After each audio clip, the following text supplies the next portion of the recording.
ছাংপিং অঞ্চলের থিয়ানশু পাহাড়ের নিচে ১৩ জন মিং সম্রাটের রাজকীয় সমাধি। যেই রাস্তা দিয়ে আমরা মিং টম্বের দিকে যাচ্ছি সেই রাস্তার বাম দিক পাহারা দিয়ে রেখেছে টাইগার হিল এবং ডান দিক পাহারা দিয়ে রেখেছে ড্রাগন হিল। মিং রাজারা যতটা না বৈষয়িক ছিলেন তাদের প্রাসাদ নির্মাণে, তার চেয়ে অনেক বেশি আগ্রহী ছিলেন তাদের কবর বানানোর কাজে। কনফুসিয়ান চিন্তায় বিশ্বাসী এই সকল রাজারা মৃত্যুর পরের জীবনকে অনেক বেশি মূল্যবান মনে করতেন। সেই কারণে তাদের সমাধিসৌধগুলোও ছিল বিশেষ বৈশিষ্ট্যমণ্ডিত। ১৩৬৮ থেকে ১৬৪৪ সাল, প্রায় ৩০০ বছরের শাসনামলে ১৬ জন মিং রাজা চীন শাসন করেছিলেন। তারাই নানজিং থেকে বেইজিংয়ে তাদের রাজধানী সরিয়ে এনে বেইজিংয়ের নিষিদ্ধ প্রাসাদ থেকে শাসন কাজ পরিচালনা করতেন। এই ১৬ জন রাজার ১৩ জনেরই তাদের সমাধি হিসেবে পছন্দ এখানকার ৮০ বর্গ কিলোমিটার অঞ্চলকে। সেই সময়কার রাজারা ভীষণ সংস্কারপ্রিয় ছিলেন। উত্তর দিক থেকে আসা অশুভ আত্মারা পাহাড়ের বাধা পেরিয়ে প্রবেশ করতে পারবে না বলে প্রতীয়মান হওয়ায় এই জায়গাটি নির্ধারিত হয় ১৩ মিং সম্রাটের সমাধি হিসেবে। আমরা এসে পড়ি এই সৌধটির কাছে। মিং টম্ব এলাকায় ঢুকতেই সাদা মার্বেল পাথরের কারুকাজ খচিত ছোট্ট সেতু। আমাদের সামনে যে স্মৃতিসৌধটি দাঁড়িয়ে আছে তার নাম সিংগুং বে। এরকম স্মৃতিসৌধ সাধারণত কোনো রাজার বা কোনো ঐতিহাসিক ঘটনার সাফল্য লেখার জন্য তৈরি করা হয়। এই স্মৃতিসৌধটি বিশাল আকৃতির এক কচ্ছপের উপর দাঁড়িয়ে আছে। চৈনিক পুরাণে ড্রাগনের ৯টি সন্তান। ৯ সন্তানের মধ্যে একটি সন্তান ভারবাহী। সেই জন্য স্মৃতিসৌধের নির্মাতা তার ভারী সৌধটি বহনের দায়িত্ব দিয়েছেন ভারবাহী ড্রাগন সন্তান কচ্ছপকে। স্মৃতিসৌধের মাথায় ৯টি ড্রাগন জড়াজড়ি করে শুয়ে আছে। চীনের প্রায় প্রতিটি ভাস্কর্যেই এরকম ৯টি ড্রাগন দেখা যায়। চীনা স্থাপত্য রীতিতে সিমেট্রির একটা বিশেষ গুণ ছিল। একটি অক্ষ বরাবর মূল স্থাপনাটিকে রেখে তার দুপাশে একই রকমের স্থাপনা বসিয়ে ভারসাম্য রক্ষা করা। এখানেও তাই।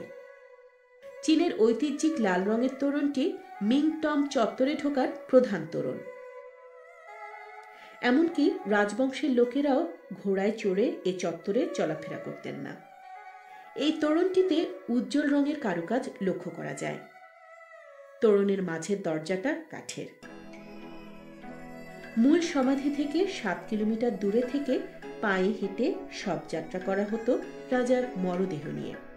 যে পথ দিয়ে রাজা বা রানীর মরদেহ বহন করা হতো তাও ভিন্ন রকম, পাথরের নকশায় সাজানো পথ। রাজা রানীকে বহনকারী পালকি যেত এই ভাস্কর্য মণ্ডিত পথের উপর দিয়ে। দুদিকে সিঁড়ি ব্যবহার করতেন সাধারণরা। এ ধরনের ভাস্কর্যে একটি ড্রাগন এবং একটি ফিনিক্স থাকে। ড্রাগন রাজার প্রতীক, ফিনিক্স রানীর প্রতীক।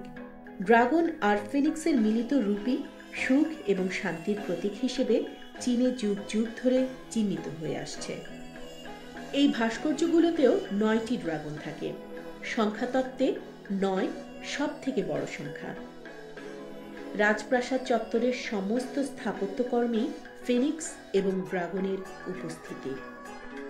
মূল তোরণ থেকে আন্ডারগ্রাউন্ডে ঢোকার আগ পর্যন্ত বিশাল চত্বর। পুরো চত্বরটাই শান বাঁধানো, কিন্তু তারপরও সবুজের কমতি নেই। গাছগুলোকে বাঁচিয়ে রাখার জন্য এর গোড়াগুলো শানমুক্ত রাখা হয়েছে।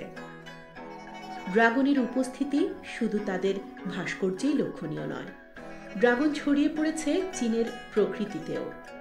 তাই মিং টম্বের সবুজ চত্বরে দেখা গেল ড্রাগনের আকৃতি নিয়ে কতগুলো সবুজ বৃক্ষ দাঁড়িয়ে আছে। এর ডালগুলো এঁকে বেঁকে এমন এক আকার নিয়েছে যা ড্রাগনের আকারের সাথে মিলে যায়। এই কারণেই এই পবিত্র পরিবেশে ঠাঁই হয়েছে এই গাছগুলোর। সবুজ চত্বরে বসারও ব্যবস্থা ছিল মিং রাজাদের। এখানেও চীনের ঐতিহ্যিক কারুকাজ খচিত ভাস্কর্যের উপস্থিতি লক্ষ্য করার মতো। মাঝে শ্বেত পাথরের টেবিল, চারদিকে 4টি শ্বেত পাথরের হস্তিশাবক। হস্তিশাবকের পিঠেই বসার ব্যবস্থা। প্রাসাদে ঢোকার আগেই দেখা মেলে ডিয়ারহর্ন সাইপ্রেস বৃক্ষের। এই সাইপ্রেস বৃক্ষ যুগলের নাম রাজা সাইপ্রেসের নাম অনুসারে রাখা হয়েছে। এই গাছগুলোর বয়স তিংলিং ভবনের সমান। এই গাছটি রোপণ করা হয় সমাধি সৌধটি তৈরির পরে। টম্বের উত্তর এবং দক্ষিণ দিকে 2 জোড়া সাইপ্রেস বৃক্ষ প্রাচীন ঐতিহ্যের সাক্ষী বহন করে আজও দাঁড়িয়ে আছে। মিং রাজাদের মূল কবরগুলো মাটির নিচে সমাধির প্রাসাদে। 1584 থেকে 1586 সালের মধ্যে বানানো এই রাজকীয় সমাধিটি 1956 সাল পর্যন্ত মাটির চাপায় ছিল। চীনা প্রত্নতত্ত্ববিদেরা 2 বছর সময় নিয়ে খুঁড়ে বের করেছেন রহস্যময় এই রাজকবর। তাদের দেয়া সন্ধান অনুসরণ করে আমরাও মাটির নিচে প্রায় 10 তলার সমান পথ জুড়ে পাথরের সিঁড়ি মারাতে মারাতে একসময় পৌঁছে যাই ঠিক জায়গাটিতে। এটাই বিউরিয়াল চেম্বার। এই চেম্বারের সম্মুখভাগকে 5টি জয়েন্ট চেম্বারে ভাগ করা হয়েছে। সম্মুখের চেম্বারটি আসলে একটি সুড়ঙ্গ পথ। এই সুড়ঙ্গ পথটি ইট এবং পাথর দিয়ে তৈরি। এই টানেল দিয়েই রাজা রানীদের কফিনগুলোকে বিউরিয়াল চেম্বারে নিয়ে যাওয়া হয়েছে। এরপর মাঝখানের প্রকোষ্ঠ, তারপর পেছন এবং ডান দিকের ঘর। এই পেছনের প্রকোষ্ঠে রাখা আছে রাজা রানীদের কফিনগুলো এবং এখানে সংরক্ষিত আছে প্রত্নতাত্ত্বিক নিদর্শনসমূহ। বাম এবং ডান দিকের চেম্বারগুলো একই রকম। নিচের প্রাসাদটি যখন আবিষ্কৃত হয় তখন এই চেম্বার দুটো ফাঁকা ছিল। সামনের চেম্বারের পাশাপাশি জায়গায় পাওয়া গেল কফিন বেড এবং জিওমেট্রিক হোল। এই জিওমেট্রিক হোলের চারপাশে ছড়িয়ে ছিটিয়ে আছে পৃথিবীর প্রায় সব দেশের মুদ্রা। মৃত্যুর পরে টাকা পয়সা প্রয়োজন হলে রাজারা যাতে তা ব্যবহার করতে পারেন সেই কারণে রাজ কবরগুলোতে অনেক মুদ্রা দিয়ে দেওয়া হতো। এখনকার পর্যটকরাও এই কবরের কাছে এসে কিছু মুদ্রা উপহার দিয়ে যান মিং রাজাদের কবরে। এখানে যে কফিনগুলো রাখা আছে, মাঝখানেরটি রাজার, 2 পাশে 2 জন রানীর কফিন, পাশের বক্সগুলো তাদের সহচরদের। সে সময়কার রাজা বাদশারা কবরে যাবার সময় তাদের রাজমুকুট, সোনাদানা, ব্যবহার্য জিনিসপত্র নিয়ে যেতেন।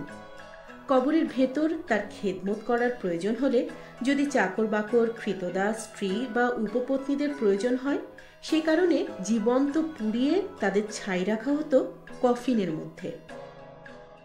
মিং রাজবংশের 13তম রাজা ওয়াংলি মাত্র 10 বছর বয়সে সিংহাসনে বসেন। তার বয়স যখন 18, তখন থেকেই শুরু হয়ে যায় তার সমাধি নির্মাণের কাজ। সে সময় 250 টন রূপার সমমানের মুদ্রা খরচ হয়েছিল এই সমাধির সৌধটি বানাতে। রাজা ওয়ানলির মৃত্যুর আগে তার প্রথম স্ত্রী ছুদেদুয়াং মারা যান। তার কফিনটি রাখা হয় এইখানে। রাজা ওয়ানলির মৃত্যু হলে মাঝখানের কফিনে তার শরীরের ছাই রাখা হয়। রাজার উপপত্নী ছিয়াওজিয়াং এর কবর ছিল অন্য জায়গায়। ছিয়াওজিয়াং এর পুত্র রাজার উত্তরাধিকার পাবার পর মৃত্যুর 8 বছর পর তার ভস্য এনে এই কফিনে রাখা হয়। এটাকে বলে ডায়মন্ড ওয়াল। প্রাচীনকালে চীনের তলদেশীয় প্রাসাদের প্রাচীরের জন্য এটা একটা সাধারণ ব্যাপার। এই প্রাচীরটি সুড়ঙ্গের সাথে সংযোজক হিসেবে এবং তলদেশীয় প্রাসাদের মধ্যভাগ দিয়ে বাইরের দিকে যাওয়ার জন্য ব্যবহৃত হতো। এই ডায়মন্ড প্রাচীরের রাস্তা দিয়ে রাজা রানীদের কফিনগুলো বাইরে আনা হতো প্রদর্শনের জন্য। এই রাজসমাধিতে যে সকল রাজ অলঙ্কার ছিল তার কিছু হুবহু এবং কিছু অনুকরণ করে বানানো জিনিস সাজিয়ে রাখা আছে বাইরের জাদুঘরে। রাজাদের পোশাকে কারুকাজময় উপাদান হিসেবে এই জেইড পাথরের বেল্ট ব্যবহৃত হতো। এগুলো সে সময়কার স্বর্ণমুদ্রা। প্রতিটি স্বর্ণমুদ্রার ওজন 38.8 গ্রাম। এই মুদ্রাগুলো সাধারণত মৃত রাজাদের স্মরণে তৈরি করা হতো। সৌধটি খোঁড়াখুড়ির পরে এর ভেতর অনেক দামি রেশম বস্ত্র পাওয়া গেছে। এখানে প্রদর্শিত হচ্ছে সেরকমই একটি রেশম বস্ত্র, যাতে সোনার সুতা দিয়ে কাজ করা এবং পদ্ম ফুলের নকশা করা। এই বস্ত্রগুলো এখনও সে সময়ের কাপড়ের ঐতিহ্যিক গুণ এবং মান বহন করে চলেছে। এইসব মুকুট, তরবারি এবং তীরধনুকের মালিক ছিলেন রাজা ওয়ানলি। মৃত ব্যক্তির প্রতিকৃতি এইসব কাছের পুতুল। রাজার মৃত্যুর পর তাদের দাসদাসীদেরও রাজার সাথে দিয়ে দেয়া হতো রাজার খেদমতের জন্য। তার আত্মা উৎসর্গীকৃত দাসদাসীদের স্মরণে তাদের প্রতিকৃতি কাঠ দিয়ে তৈরি করে রাখা হতো। এটা রাজমুকুট।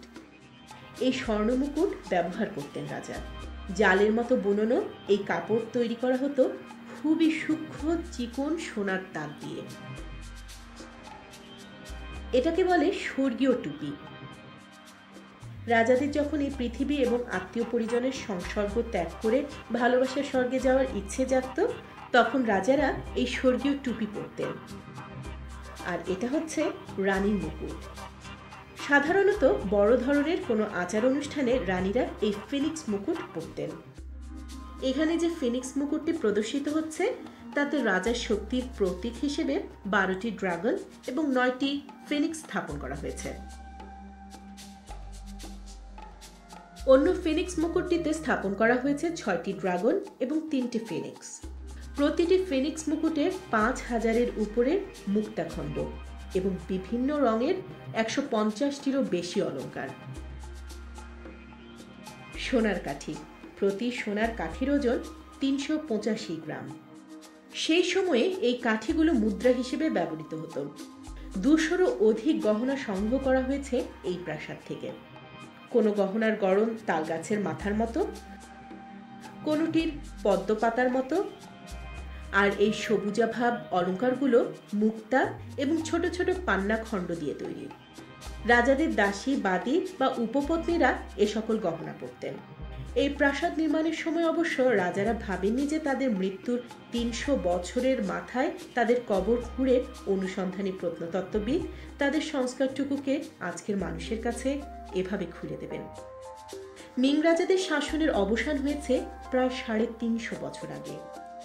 দুর্দান্ত প্রতাপশালী রাজাদের সমস্ত অহংকার প্রথিত হয়ে আছে 27 মিটার গভীরে। তাদের সেই সকল সৃষ্টি এখন শুধুই ইতিহাস। মিংটং দেখা দিয়ে শেষ হয়ে যায় আসলে আমাদের 3 দিনের বেইজিং দেখা। কাল সকালে আমরা সাংহাইয়ের উদ্দেশ্যে রওনা দেব। শুরু হবে নতুন উপাখ্যান।